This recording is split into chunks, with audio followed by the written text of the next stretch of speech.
Baiklah, Assalamualaikum warahmatullahi wabarakatuh. Perkenalkan, kami dari kelompok 6 ingin mempresentasikan hasil diskusi kelompok kami, yaitu mengenai sistem pengisian elektronik dengan saya sendiri, yaitu Irfan Kusnadi Putra, sebagai moderator sekaligus pembaca materi, dan Wendika Octavian sebagai pembaca materi, dan juga Rayhan Akbar sebagai pembaca materi. Baiklah, untuk materi pertama yaitu yang akan dibahas, yaitu mengenai sejarah sistem pengisian elektronik. Sistem pengisian elektronik atau teknologi introduction circuit atau IC. Sirkuit terpadu ini pertama kali diperkenalkan pada tahun 1958 oleh Jack Kelby yang bekerja untuk Texas Instruments. Sebagai contoh pada mobil yang masih kita jumpai pada saat ini, yaitu kita ambil contoh yaitu Kijang 7K. Pada mesin ini pertama kali menggunakan sistem pengisian elektronik pada tahun 1983. Untuk yang kedua yaitu basic prinsip dari sistem pengisian elektronik. Alternator sendiri adalah untuk merubah energi mekanik atau gerak menjadi energi listrik, yang dimana listrik yang dihasilkan oleh alternator tersebut berbentuk listrik AC atau bolak-balik. Dan untuk materi ketiga yaitu mengenai komponen-komponen sistem pengisian beserta fungsinya akan disampaikan langsung oleh pemateri kedua yaitu Wendika Octavian. Kepada Wendika kami persilakan. Baik, terima kasih kepada moderator. Yang kedua yaitu ada komponen-komponen dari sistem pengisian elektronik. Komponen yang pertama yang kita butuhkan di sini yaitu baterai.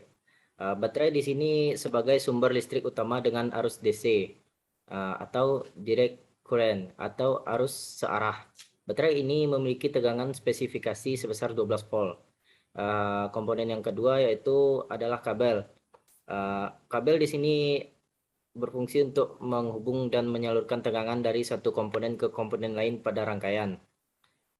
Terus ada yang ketiga yaitu fuse atau sekring, merupakan pengaman rangkaian kelistrikan apabila terjadi konsleting dan terjadi arus berlebih yang dapat merusak rangkaian. Lanjut yang keempat yaitu adalah ada kunci kontak. Kunci kontak ini berfungsi sebagai fungsi utama dari kunci kontak pada rangkaian pengisian adalah sebagai saklar utama yang akan menghubungkan arus listrik sistem pengisian. Terus pada alternatornya ada komponen rotor coil. Rotor coil ini berbentuk kumparan yang berputar yang berfungsi menyediakan medan magnet di dalam alternator.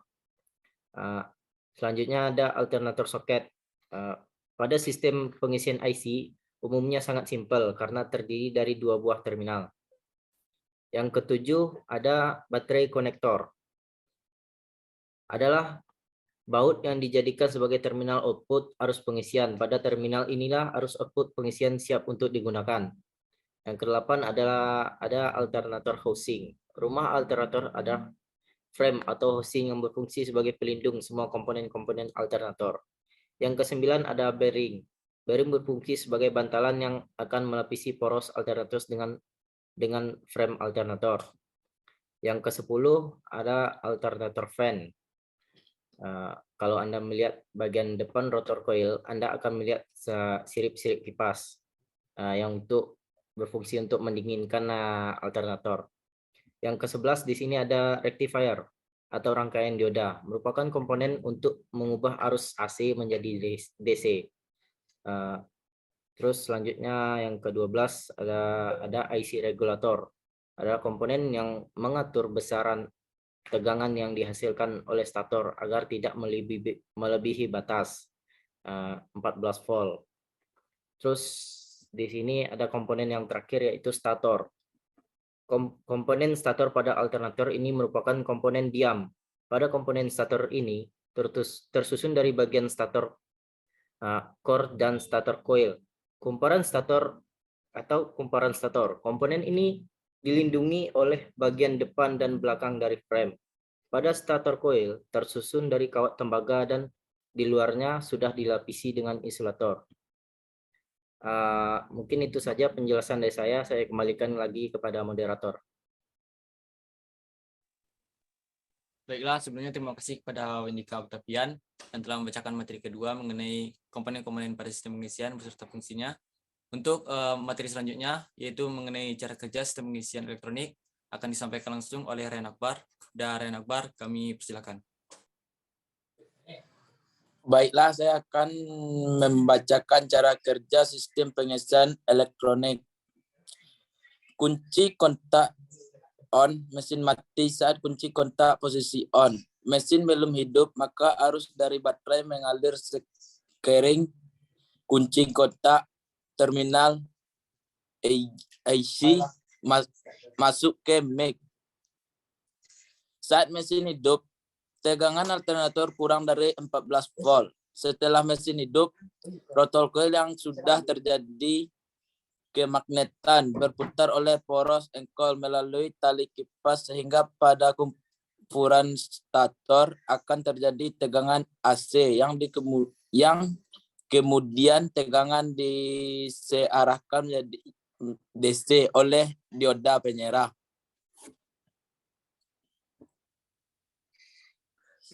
Saat mesin hidup, tegangan alternator lebih dari 14 volt. Jika tegangan putaran mesin yang dihasilkan lebih dari 14 volt, maka tegangan itu akan terdeteksi oleh komponen aktif di dalam make berupa dioda zener pada terminal S. Saat terminal S putus, perhatikan gambar di bawah. Jika terminal S putus, maka make mendeteksi tidak ada masukan tegangan melalui terminal F dan jika pada terminal P tegangan di atas 16 volt, tegangan pengisian berlebihan, maka make akan mengaktifkan TR3 dan mengaktifkan TR2 sehingga lampu pengisian menyala kembali. Saat terminal B putus, jika terminal B putus atau kabel yang menghubungkan B alternator dan baterai putus, maka pengisian pada baterai akan berhenti dan tegangan baterai semakin menurun. Kesimpulan dari hasil diskusi kelompok kami mengenai sistem pengisian elektronik ini yaitu: 1. Kami mampu mengetahui sejarah dari sistem pengisian elektronik tanpa, yaitu sejarah sistem pengisian elektronik pada mesin kijang, yaitu pertama kali digunakan pada mesin kijang pada tahun 1983. 2. Kami mampu mengetahui basic prinsip dari sistem pengisian elektronik, yaitu alternator merubah energi mekanik gerak menjadi energi listrik yang di mana listrik yang dihasilkan tersebut berbentuk listrik AC atau bolak-balik. 3. Kami mampu mengetahui komponen-komponen pada sistem pengisian elektronik beserta dengan fungsinya. 4. Kami mampu mengetahui cara kerja dari sistem pengisian elektronik, yaitu: A. Saat kunci kontak on, mesin mati. B. Saat mesin hidup atau tegangan alternator kurang dari 14 volt. Yang C. Saat mesin hidup, tegangan alternator lebih dari 14 volt. D. Saat terminal 5 putus. E. Saat terminal B putus. Baiklah, saya kembalikan ke moderator. Baiklah, sebelumnya terima kasih kepada Ryan Akbar yang telah membacakan materi terakhir, yaitu mengenai cara kerja dari sistem pengisian elektronik. Mungkin cukup sekianlah diskusi dari kelompok kami, yaitu mengenai sistem pengisian elektronik. Kalau ada salah kata, kami mohon maaf. Saya sendiri mengakhiri dengan wassalamualaikum warahmatullahi wabarakatuh. Waalaikumsalam warahmatullahi wabarakatuh. Warahmatullahi wabarakatuh.